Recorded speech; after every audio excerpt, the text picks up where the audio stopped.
So those of you waiting around, we're on to concrete. We say best for last. I'm John Leckie. I'm the Executive Director of the Concrete Pavement Association. And today, I guess I'm also representing my partners at the Indiana Ready Mix Association as well. So we kind of work together as a team, both associations, call it Count on Concrete, but we're very much, we approach it from a collaborative effort to make sure that whatever concrete you're getting on the jobs is what you're expecting.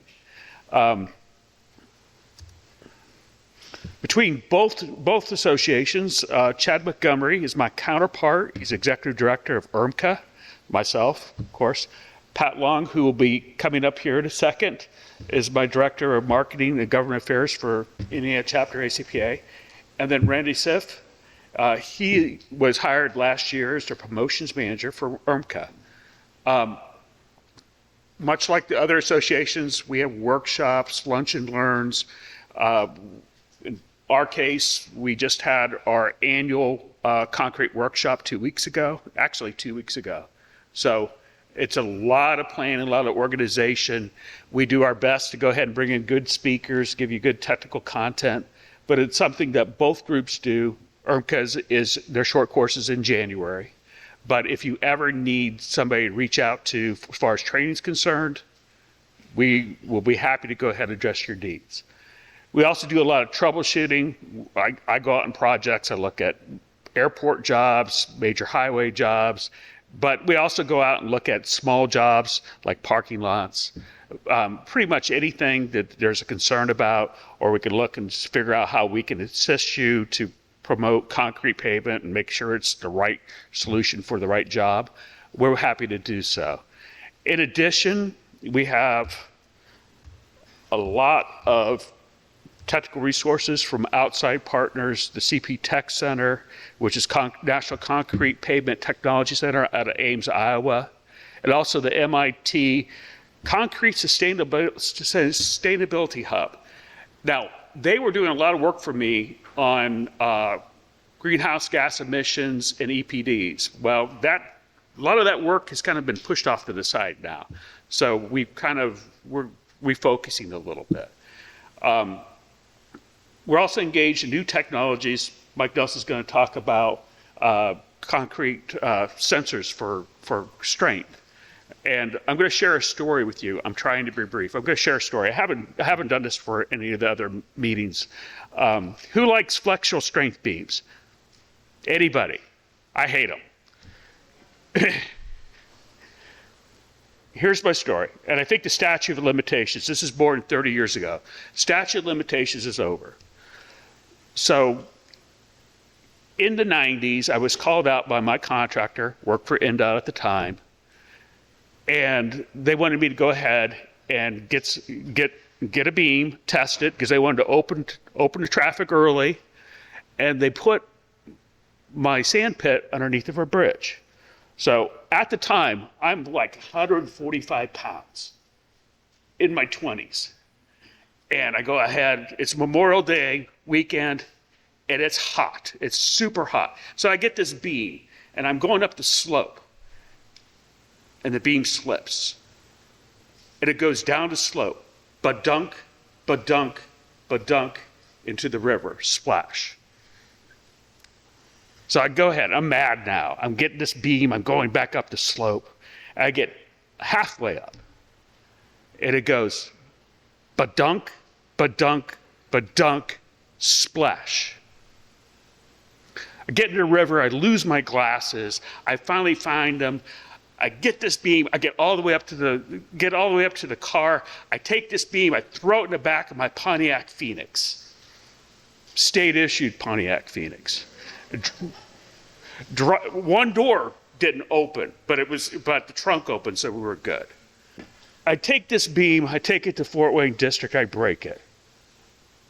Contractor didn't open the bridge on time the next day. It didn't pass. So I guess from our standpoint, now that I work for Concrete Pavement Association, I want to stress the importance of those beams. We get paid on them. And, proper care and handling of those, very near and dear to my heart right now. So with that, I will hand this off to Mr. Law. I could just see John doing that at 20-some years old, getting into the river. The things we do. Listen, I'm Pat Long. I've been I missed the last two of these in the other regions, so glad to be here today. Just real quick, I know that Kirsten talked about a little bit. I spend time doing legislation on behalf of our industry, but for the most part on behalf of Build Indiana Council, ICI, and pretty much the whole industry. Because if we don't figure out how to modernize the highway and road funding system that we've got, we're going to have a problem. So we're working on it again. We've done it. I've done it now twice in my 24 years here. We had a little increase in gas tax back in 2003. We got 3 cents. Then we had a major improvement in all those things back in 2017. That was supposed to last a long time, and it didn't because of the 40% inflation we've all felt. And we don't have the 10-year run-up to our legislature right now to get them comfortable with the idea. So the fact is, here's how it goes. All roads are toll roads. You pay at the pump. That's how it's always been, except where you have the actual toll roads. Then it's a little extra, right? We have to modernize this system. So whether it's going to be at the gas pump or whether it's going to be some other thing, it's still a toll because none of these roads are free. So we're working on a plan at the legislature in House Bill 1461, trying to help get this process started. It's not going to happen overnight. It's going to take a few years. But it's really important that we get this, and that leadership in the General Assembly and the governor's office want this to happen. So we've got to be warm and fuzzy with all of our fellow citizens and prove to them that we're building a good system and that we can't keep up with the inflation the way it's been. We got to fix it. I'm just encouraging you to pay attention to that discussion as it goes on. Legislature just started their second half. They'll be done sometime about the end of April. Hopefully, House Bill 1461 will get through in decent form. That's all I came to say. Thanks very much. Mike Nelson. So these are the things I'll be talking about. I'm not going to belabor them here to start. Spec updates is the beginning. Silica fume is something that is still around. We still like silica fume. We did not care for these silica fume bags. This is not a new one, but it's probably taken a little while to filter through. Silica fume, the bags did not dissolve at times the way we had hoped, and they became a problem. And you would see remnants of the bags in the concrete. So you see on the bottom there, it was an interesting observation. We thought we saw 5 or 6 little pops, and when we milled that off, you see there were substantially more. So the silica fume in the bag form did not distribute the best. So that is a thing of the past. Pozzolans and moment slabs. This is something we need for durability. The pozzolans are necessary for salt durability. And there was a gap in the 501, 502 spec in that 706 referred to and gives the contractor the option to use either 501 or 502. The problem is 502 does not necessarily require the pozzolan. 501 did. Contractors, being very savvy folks, realized they preferred 502, and that's what we always got. So there was a gap there. So we've closed the gap. It's 502 concrete for moment slabs on these high-risk sections, and they do now require a pozzolan in those mixed designs. Lean concrete base is something that you're going to hear a lot more about in the coming years. It was developed, or it's been around the country for a long time. We did research on it around 2018-ish and completed a project, and it's kind of been sitting on the shelf since then. But it's gaining in interest, I guess, for one reason or another, to how we can do better at patching and make a better base.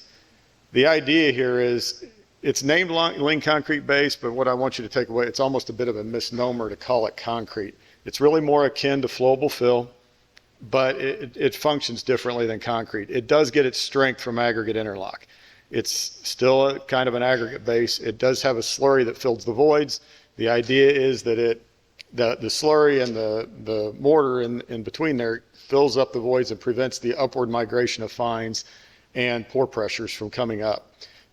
People who have been around a long time will tell you when they dug out old patches, and we had our 53s under there, and they dug those out many years later. They look like mud because everything had pumped up through them.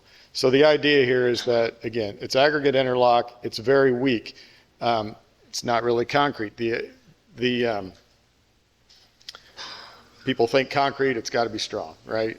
We actually don't want this to get too strong because otherwise it'll lay there like a slab underneath. The slab on top needs to be able to warp and curl.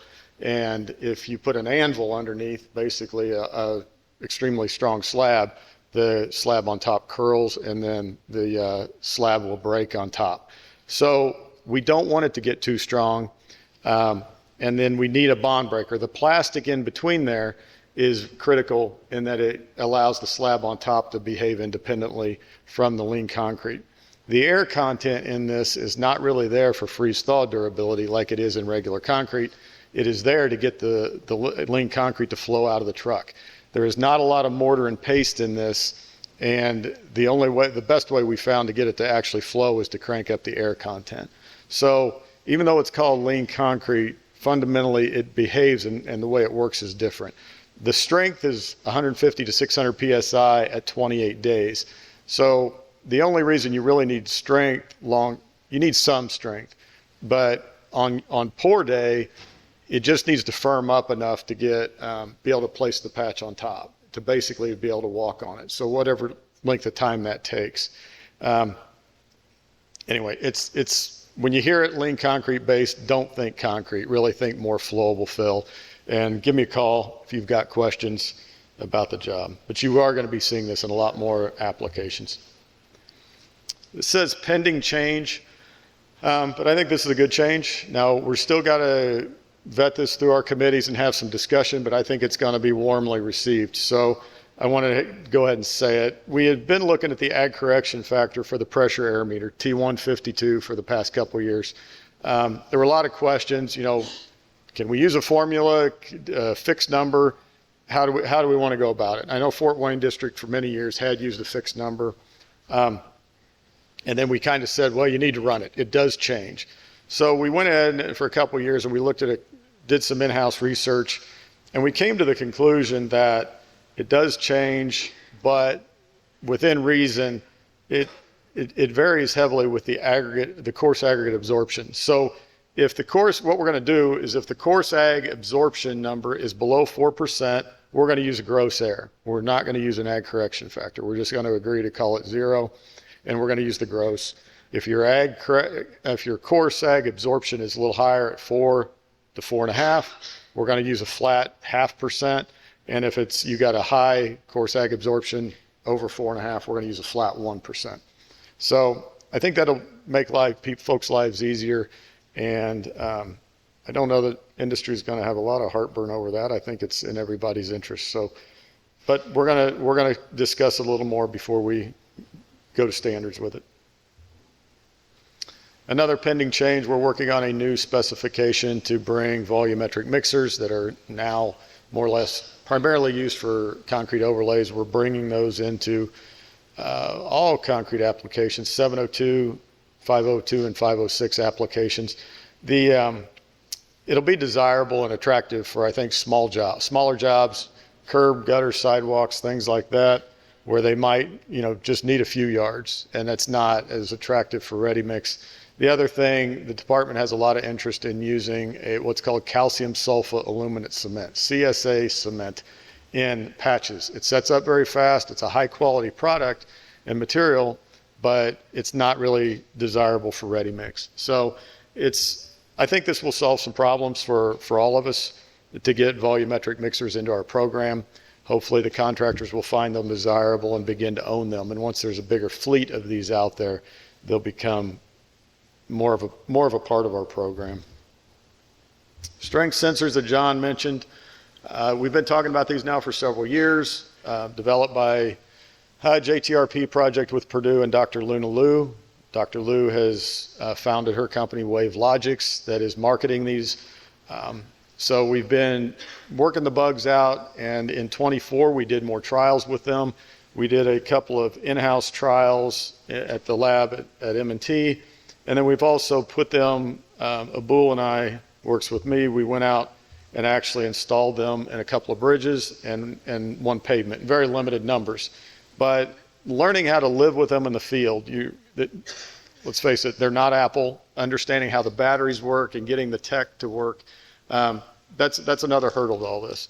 So you've got a sensor that's got to be embedded in the concrete, and then a wired data logger that is attached to it. And you can see here on the bottom one, where one way we did it was if there's a slope wall under the bridge, it was easiest to actually go through the pans, put the data loggers underneath. That protected them. One Achilles heel to this right now is that the bridge has got to have cellular service. Doesn't matter which one, but if the bridge is in, a Netherland or a podunk somewhere, lack of a better word, then we can't really use these right now. That's a longer term fix. Maybe there'll be a fix where they can record the data and then download it elsewhere. But for now, these things have got to have cellular service. And you can sit in your field office and read the numbers. You don't have to, in real time, you don't have to go out, but you do have to have the cellular service. And then the other issue is, again, just survivability, dealing with the equipment out in the real world. You can see there the pavers coming through. We coiled up the wire, and somebody's got to feed the wires, between the paver track, which we really don't want INDOT folks doing.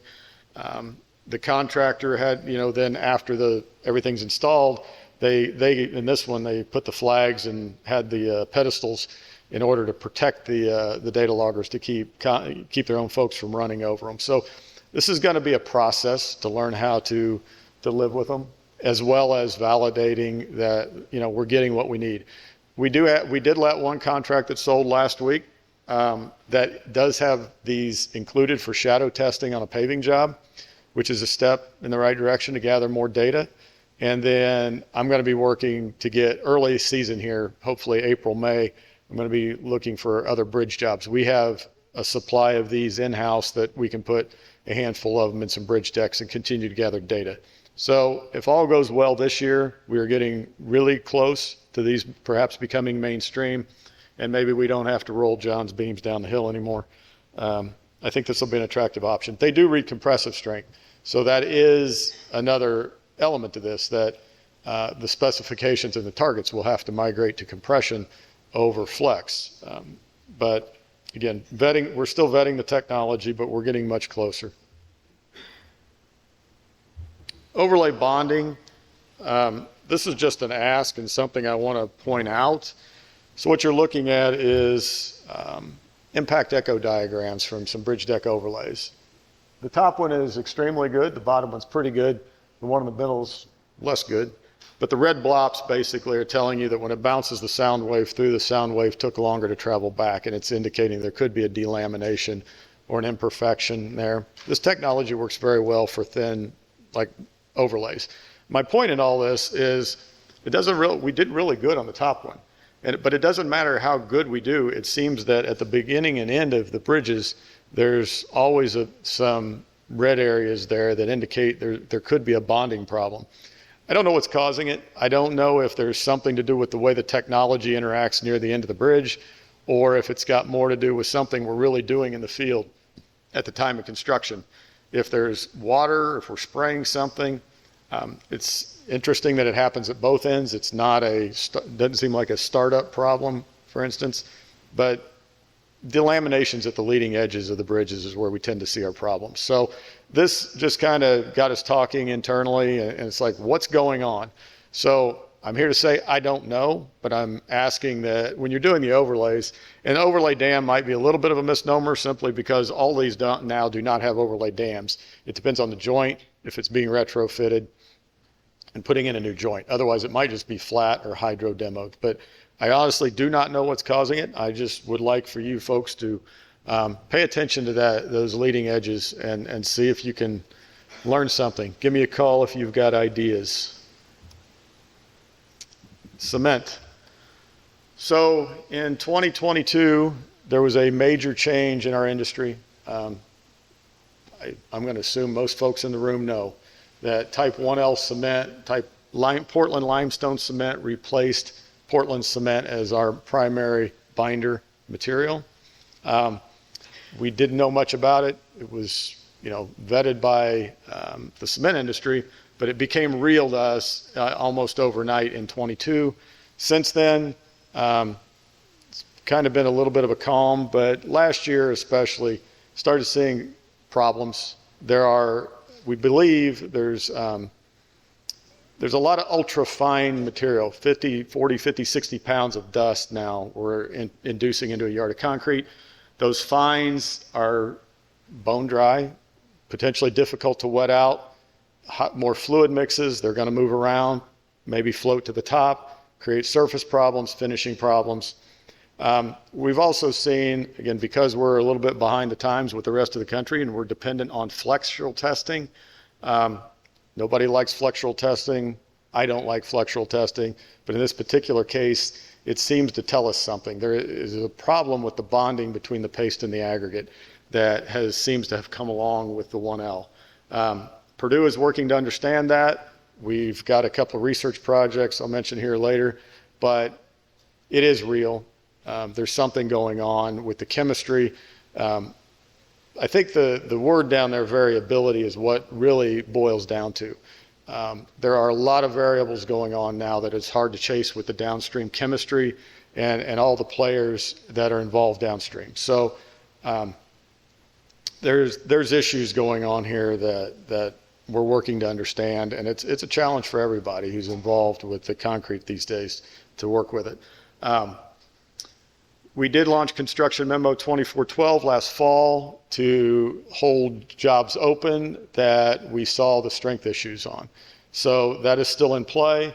In order to look at those, we're going to have to do some inspections here in the spring, and we're looking to get a new test method called to look at the permeability. It's called NT Build 492.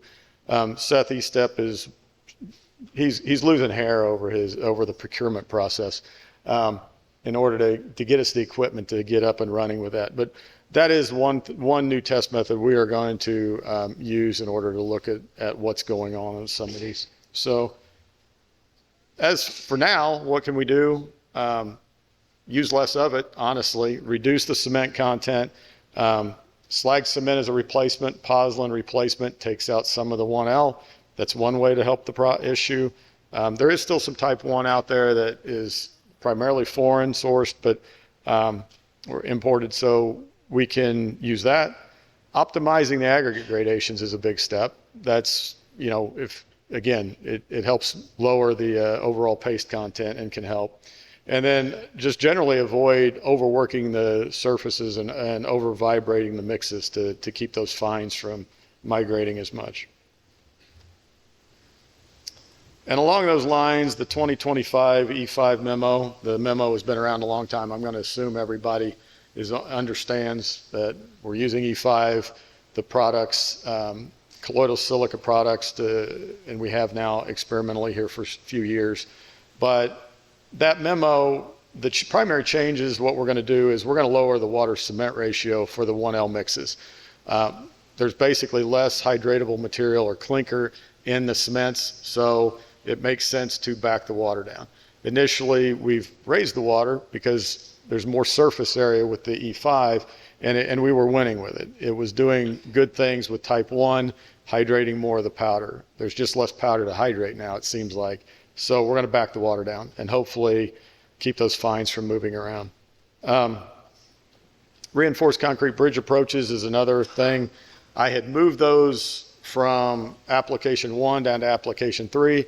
Primary reason for that last year was that there is more of this is being used, and it was getting to be a challenge for all the E5 folks to get to all the pores. And then RCBAs would come later after the decks, and it was getting to be a challenge. So I moved them to 3 to state that they wouldn't need to be there, but then we needed to still want the option to use the same mixes as the approaches. So anyway, they're going back to 1 in a statement saying that the E5 folks do not need to be on site for the RCBA pour. They can be, but they don't have to be. And then a couple of research updates. 2 of these The second two are research projects with Jan Olick and Lunaloo at Purdue to look at the chemistries of the 1L cements so we can dig deeper and figure out what is going on under the hood with them. And then the first one had to do with the nanomaterials and something that this one's actually pretty exciting. I'm pretty interested in this. There's a new idea for air entrainment and a new technology out there. Now I say new, the reality is this early 2000s is when the idea of microspheres came around, but no one was ever able to figure out how to get it to really work out in the field. So over the past couple of years, there have been a couple of products come along, and we have done some trials with them, lab type trials, not field trials. But the idea of a microsphere is that traditional air is basically an admixture, behaves like soap, more or less, and creates bubbles of a fairly wide range. You want smaller bubbles, well spaced. With air, it's difficult to control. Industry spends a lot of effort to try to control the air, and it's a hard thing to do. Microspheres basically are embedding tiny balloons of a very narrow band of size. So we know we've got a known volume of the size of bubbles we want. The win here is that, or one win is that traditional air you need 5 to 8%. With the microspheres, the durability has been proven that you only need 2%. 2% air means 2% means a lot less void space in your concrete, potentially less porosity, more strength. There's a lot to like. The other thing that potentially is to like is that if it's consistent through a pump, pumps do things to air. There's a lot of national research, or Tyler Layout in Oklahoma State's done some things recently indicating, do you test before the pump? Do you test after the pump? I'm still not sure we know. Tyler's research says test after the pump, it'll be all right. We haven't gone all in on that yet. But if these microspheres actually are stable through the pump, that is a big deal. And it could resolve a lot of issues. One thing about them is they cannot be tested with a traditional air meter, which means the rollometer was, you're not going to be happy to hear me say that, but the rollometer was a possibility, but even that may have its problems. So this may end up being more of a certification or a go, no go. If we can get maybe a visual somehow to just verify in the field that the spheres exist, it becomes your batching a known quantity. It may be a workaround where we don't test air like we did in the past. This is actually Fort Wayne District. There is one plant in the state that is actually equipped with this. One reason I'm talking about it and why I don't necessarily know why all things are happening in Indiana, and this is, until now, no one's really figured out how to get this to work. Well, at this point, someone has figured out how to get it to work, and potentially the expand cell can be dispensed through traditional admixture dosing equipment. There is a plant in Fort Wayne District that is equipped with it, and I intend to do some trials with it. So I think this is going to be something that potentially, it's a big deal.